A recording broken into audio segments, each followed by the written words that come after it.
Perkenalkan, nama saya Muhammad Muklisin dari kelas 10-3 mata pelajaran ekonomi, asal sekolah UPT SMA Negeri 12 Oku Timur. 4 pelaku utama pelaku ekonomi, yaitu 1. Rumah tangga produksi, 2. Rumah tangga konsumen, 3. Rumah tangga negara, dan 4. Masyarakat luar negeri. Sebelum itu, saya akan menjelaskan apa pelaku ekonomi itu.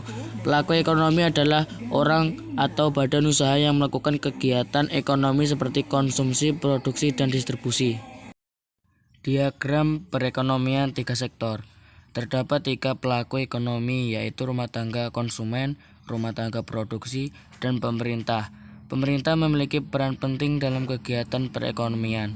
Di suatu negara, pemerintah ada hubungan dengan rumah tangga konsumen, rumah tangga produksi, pasar output, dan pasar faktor produksi.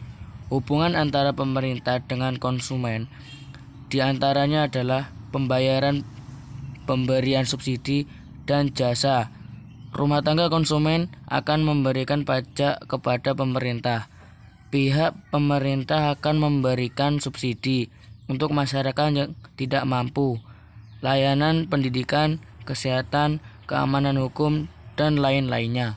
Pemerintahan juga mendapatkan pajak dari rumah tangga produsen atau perusahaan. Pihak perusahaan akan mendapatkan subsidi dari pemerintahan serta sebagai layanan lainnya. Pemerintah akan memberikan berbagai layanan yang mendorong perkembangan perusahaan seperti menggunakan fasilitas umum sekitar daerah, industri, dan lain sebagainya. Pasar output atau secara umum akan sangat dibutuhkan oleh pihak pemerintah. Sebagai barang dan jasa akan dibutuhkan dalam perjalanan fungsi pemerintahan.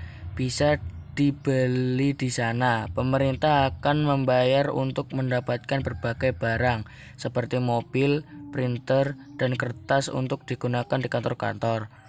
Pihak pemerintah juga membutuhkan faktor produksi untuk menjalankan tugasnya.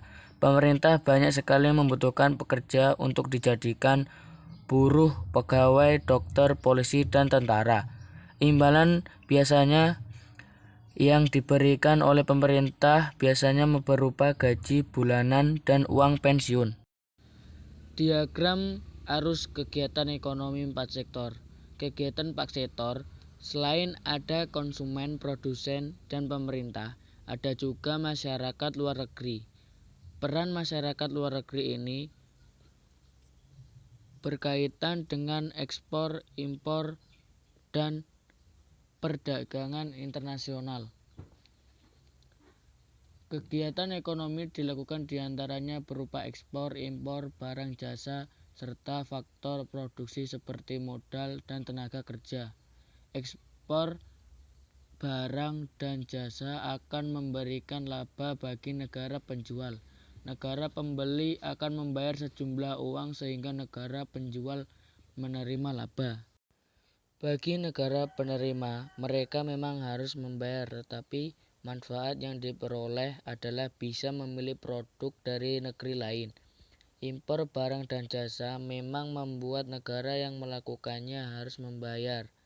Barang dan jasa yang didatangkan dari luar negeri akan digunakan untuk memenuhi berbagai kebutuhan hidup masyarakat. Utamanya adalah barang-barang yang memang tidak bisa diproduksi di negara.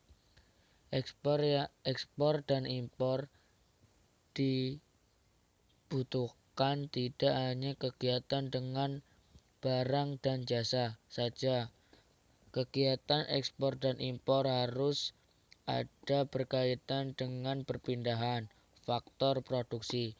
Utamanya adalah ekspor dan impor pekerja serta modal. Ekspor faktor produksi biasanya berupa pekerja dan juga modal. Indonesia banyak sekali mengekspor tenaga kerjanya ke luar negeri. Biasanya mereka bekerja pasar. Para pekerja ini akan mendapatkan upah sebagian dikirim ke Indonesia agar digunakan untuk memenuhi berbagai kebutuhan ekonomi keluarganya.